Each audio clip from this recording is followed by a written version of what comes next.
सद्गुरुदेव शिवमुनि महाराज की जय। मनुष्य भगवान की जय। अखिल भूमंडलीय सर्व शिरोमणि मुनि समाज की जय।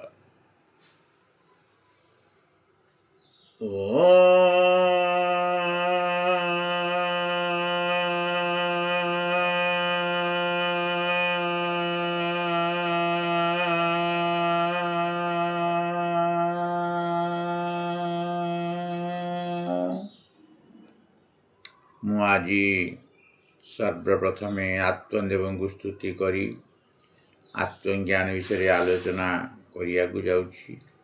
तत्संगे संगे समस्त मुनि मुनिमती और जिज्ञासु जनता जनार्दन को मोर सत्प्रेम जयजी।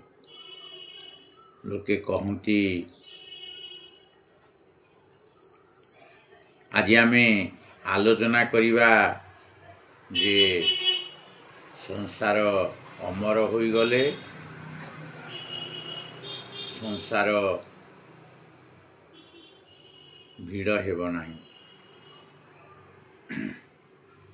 लोके कहती जदि लोक अमर हो जिवे तो संतान संतति बढ़ी जिवे, फलरे अल्प दिन रे एते मनुष्य हो जिवे जे ठिया हेबाकू जागा मिलिब नाही। तार कारण मनुष्यर संतान चाहिदा से पर्यंत थाए जे पर्यंत से निजकू मरणशील भावु थाए। कारण मरण परे ता धनर अधिकारी संतान हेब। मनुष्य अमर हो गले तार पुत्रर इच्छा हेब नाही। मृत्यु थिबा पर्यंत संतानर इच्छा अच्छी। मृत्यु जीवत पुत्रर इच्छा मध्य जीव और पुत्र हेबा बंद हो जीव। इच्छा शक्ति द्वारा मृत्यु को रोकी पारिले उत्पत्ति को मध्य रोकी हेब।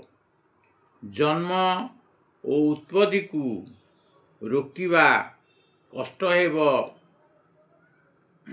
जदि पुत्र इच्छा रहे। किंतु विचार कले जना जाए अमर लोकंकर पुत्र उत्पन्न इच्छा हेबा असंभव। इच्छा विरुद्ध रे संतान हुए नाही। आमदानी जेउठी खर्च सेठी या प्रकृतिर नियम। खर्च बंद हेले आमदानी बंद हो जाए।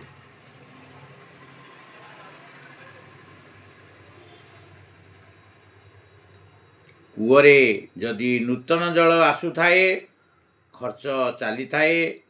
कूअरे 4-5 तेंडा लागिले मध्य कूଅ पानी जोगाउ थाए। किंतु कूअर पानी आदम व्यवहार न कले कूअर पानी न उछुली किछि न परे नवीन जल आसीबा बंद हो जाए।